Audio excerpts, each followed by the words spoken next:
Assalamualaikum good people. Welcome to Maura Studio edisi Maura Cuap-Cuap.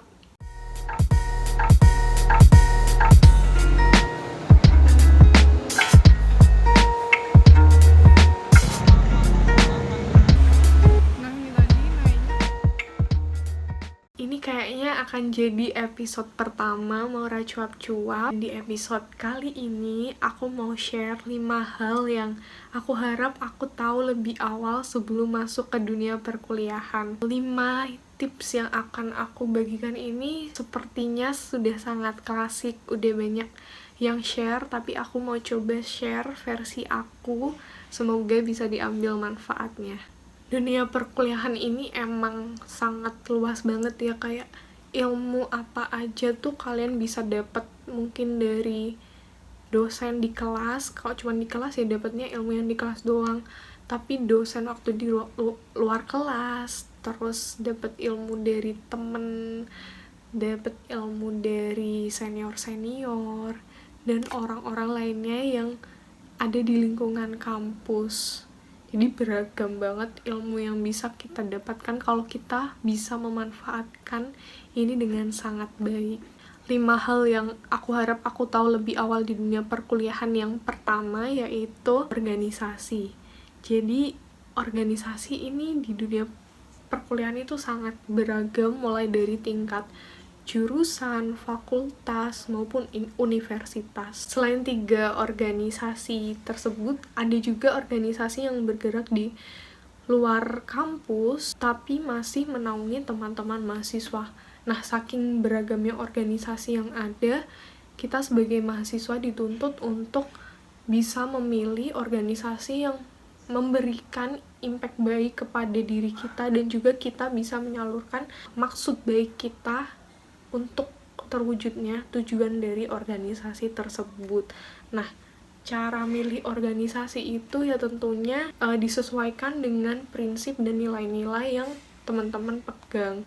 Jangan ikut-ikutan sama teman-teman yang lain. Oh, misalnya si A ikut organisasi ini, aku akhirnya join. Enggak, tapi ya bener-bener based on research teman-teman dan sesuai sama nilai dan prinsip yang dianut. Nah, bener banget nih dari yang di-share sama orang-orang kalau join organisasi akan mendapatkan banyak benefit. Aku sendiri pun merasakan, mulai dari lewat organisasi sangat memungkinkan buat kita kenal dengan banyak orang dengan latar belakang yang berbeda tapi punya tujuan yang sama di organisasi tersebut. Jadi kita bisa share insight, kemudian bisa ketemu senior yang lebih dulu berkuliah di tempat kuliah kita, jadi bisa share catatan. Kadang tuh sesimpel dosen ini tuh enak gak kak, terus bantuin KRS-an, milih jadwal yang strategik, abis itu ngobrolin tempat magang, terus ngobrolin tentang ujian tahun kemarin tuh kayak gimana, belajar bareng. Hal-hal kayak gitu yang sangat membantu. Kalau aku sih sangat bermanfaat ya, karena aku di fakultas hukum, satu fakultas tuh ya cuman satu jurusan, jadi kalau KRS-an atau kelas tuh selalu diacak, temennya berubah-ubah. Jadi aku bersyukur banget punya organisasi sebagai tempat bernaungku di fakultas. Nah, selain itu, kita bisa belajar manajemen waktu, manajemen diri, bekerja secara lebih profesional, karena biasanya di organisasi kita dikasih amanah untuk tektokan atau bekerja sama dengan pihak dari luar kampus. Kemudian juga bisa belajar cara handle orang, handle event, bahkan kenalan sama senior-senior yang udah yang udah melalang buana, senior-senior yang bahkan sering muncul di TV. Seru banget sih. Jadi menurut aku join organisasi is a must.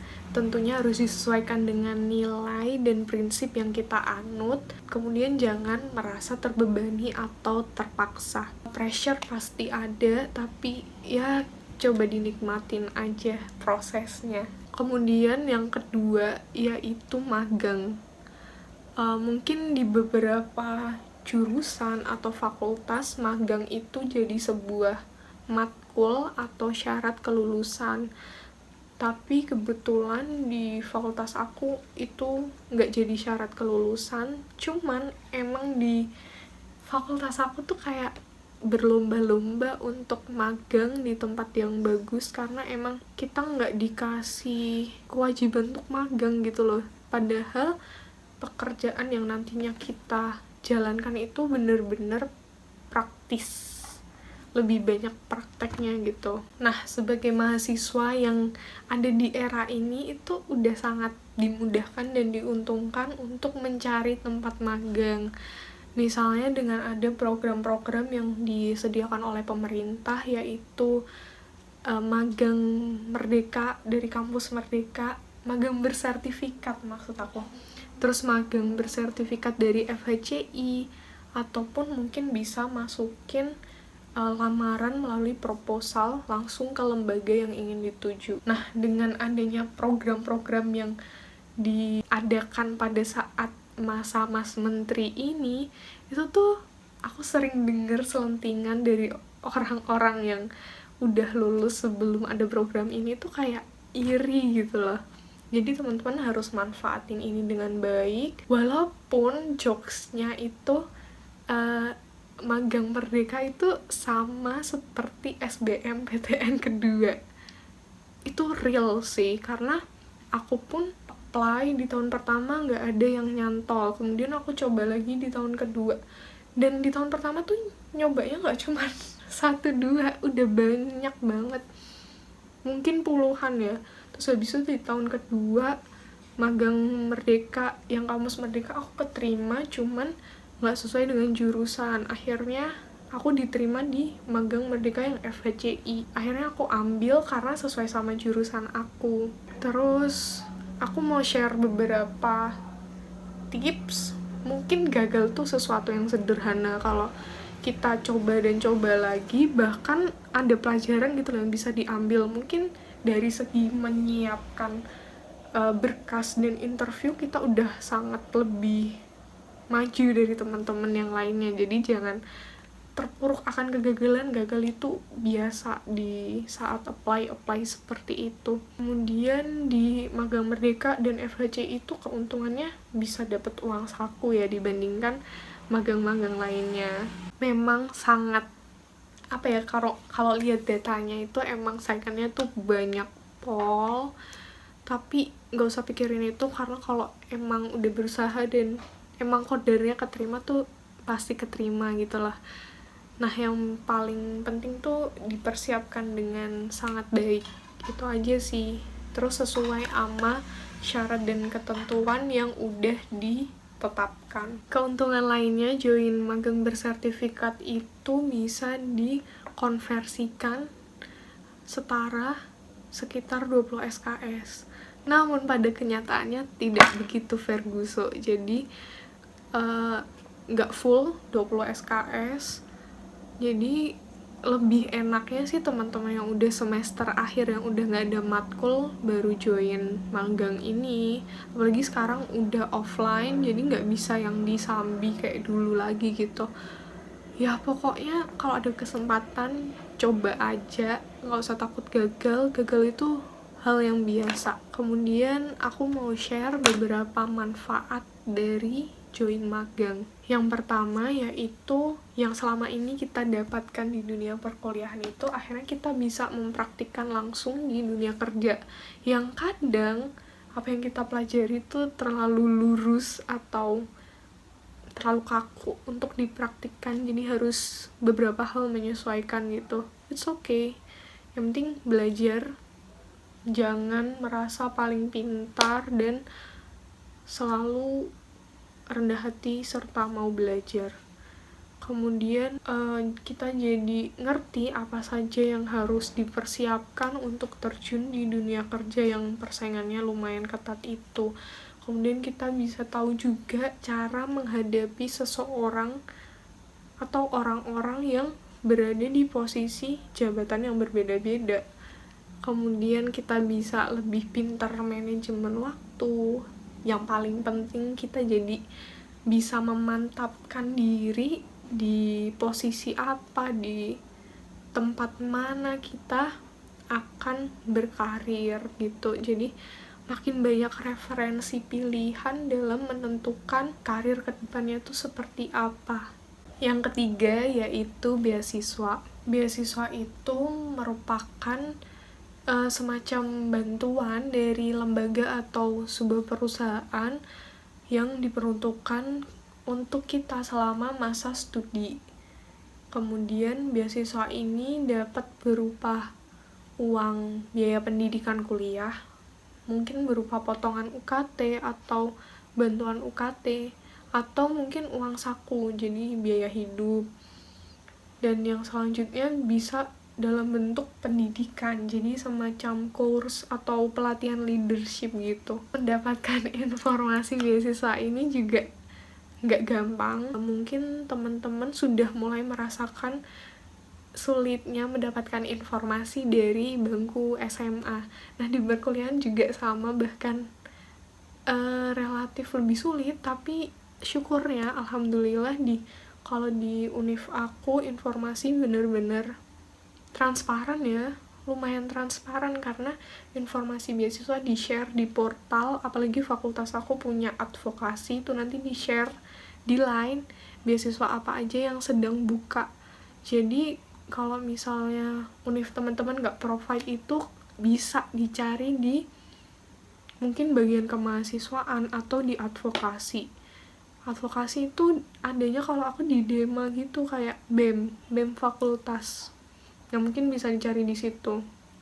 Nah, ini tadi juga merupakan salah satu manfaat join organisasi, salah satunya bisa dapat informasi dari teman-teman atau cutting yang udah pernah dapat beasiswa tersebut. Jadi itu cukup membantu, apalagi mereka nanti bisa share gimana sih caranya supaya lolos beasiswa tersebut. Informasi itu sangat penting dan nggak murah ya teman-teman. Peruntukan beasiswa ini pun juga beragam.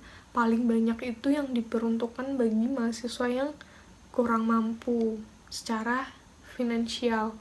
Misalnya bidik misi di univ aku tuh bener-bener kayak dibuang-buang gitu di UGM ya. Dan beasiswa lainnya tuh banyak banget yang syaratnya harus melampirkan surat keterangan tidak mampu.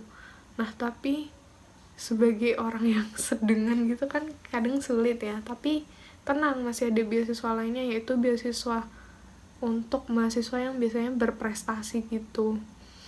Nah, kalau aku sendiri, aku pernah dapat beasiswa Bank Indonesia sama PPA. Kalau PPA ini relatif gampang ya.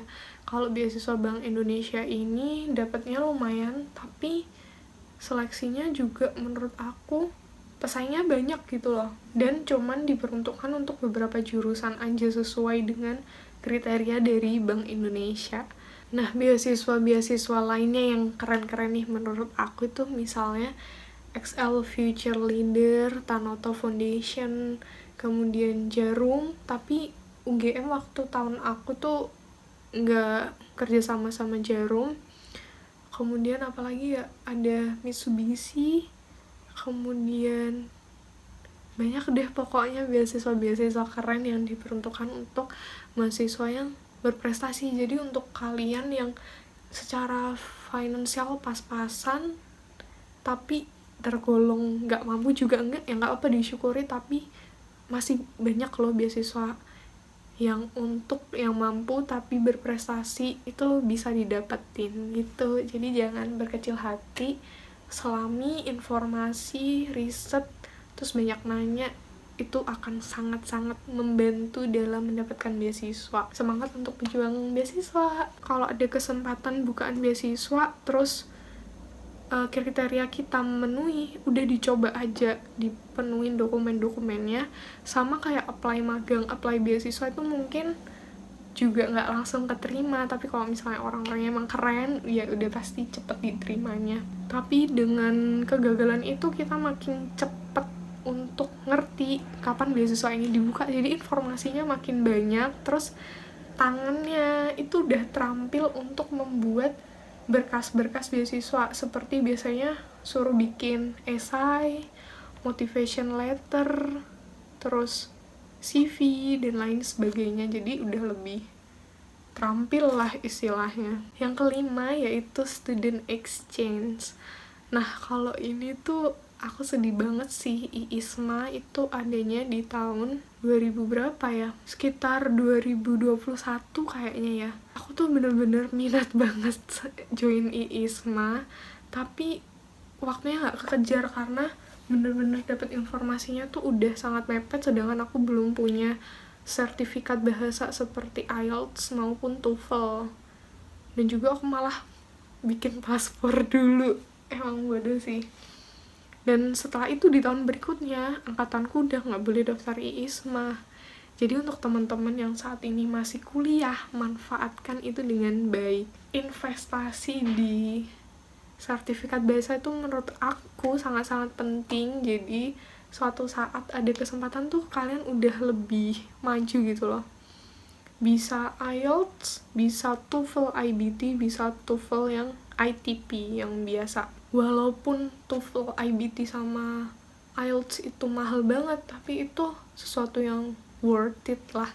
Dan ambilnya tuh jauh-jauh hari, karena untuk persiapannya tuh takes a long time, kemudian dari tes, kemudian sertifikatnya keluar, itu nunggu waktu yang lumayan lama. Makanya di ISMA yang tahun kedua, tahun pertama juga sih, itu diperbolehkan untuk ambil sertifikat bahasa melalui Duolingo. Duolingo ini murah sih, sekitar berapa dolar ya, pokoknya setara 500.000 seperti TOEFL ITP. Jadi it's really worth it. Dan keluarnya sertifikat tuh di Duolingo lebih cepat. Cuman beberapa kampus nggak accept sertifikat dari Duolingo. Jadi untuk teman-teman yang masih bisa daftar IISMA, persiapan dengan sangat baik, karena itu kesempatan yang luar biasa dan nggak datang lagi gitu loh ketika teman-teman udah naik ke semester selanjutnya.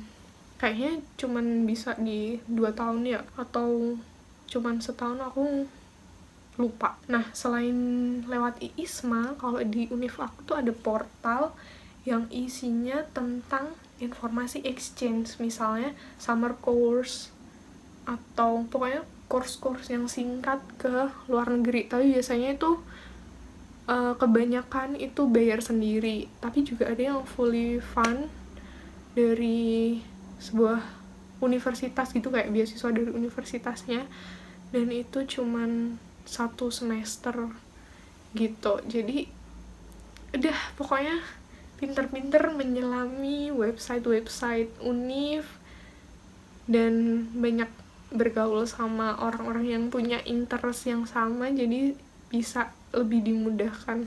Kemudian yang kelima yaitu lomba. Nah, lomba sendiri tuh ya kayak di masing-masing fakultas atau jurusan udah pasti punya spesialis lombanya masing-masing. Kalau di hukum tuh ada debat, kontrak drafting, legal drafting, kemudian karya tulis ilmiah, ini peradilan semu atau moot court, kayak sidang gitu, dan masih banyak lainnya, kayaknya banyak banget.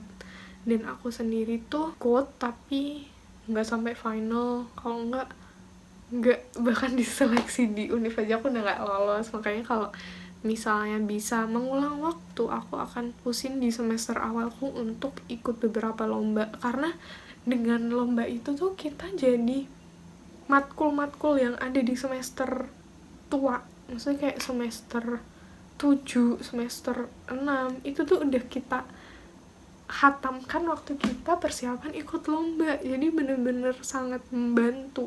Dari lomba sendiri tuh udah bisa dapet cuan, walaupun harus mengorbankan banyak waktu, banyak absen, dan juga banyak duit, tapi itu sangat-sangat worth it. Karena beberapa perusahaan besar, kalau misalnya di jurusan aku yaitu law firm itu juga mempertimbangkan seseorang untuk keterima di law firm tuh dari pengalaman dia lomba, karena lomba itu sama kayak praktek di lapangan gitu loh.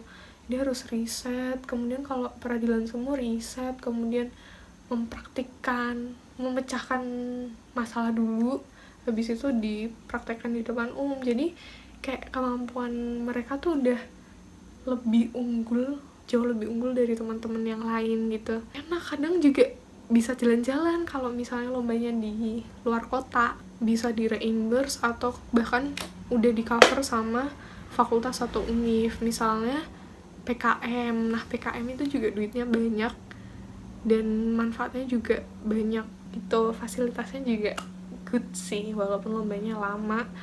Tapi kalau kita pintar bagi waktu nggak ada masalah sih, bahkan malah seneng ya, karena biasanya dapat teman baru, dapat teman lintas angkatan, lintas fakultas, lintas jurusan.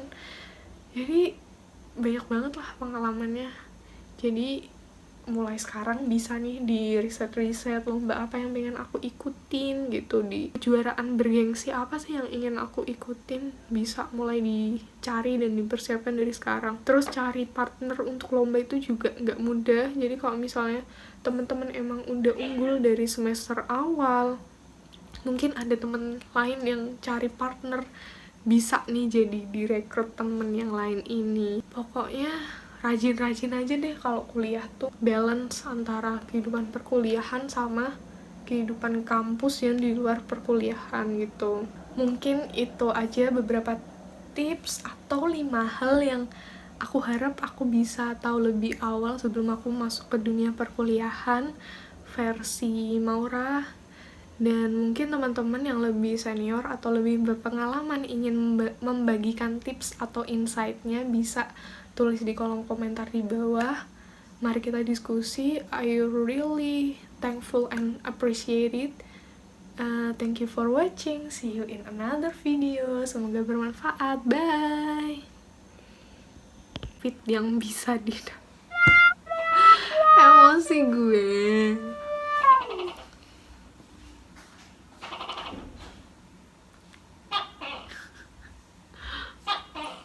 Kayaknya ini episode pertama mau rancu. Ya itu tetangga aku lagi otok.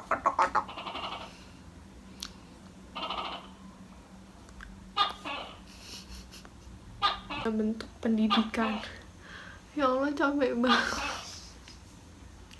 Dia bisa sehari bunyi berkali-kali di fakultas aku karena kayak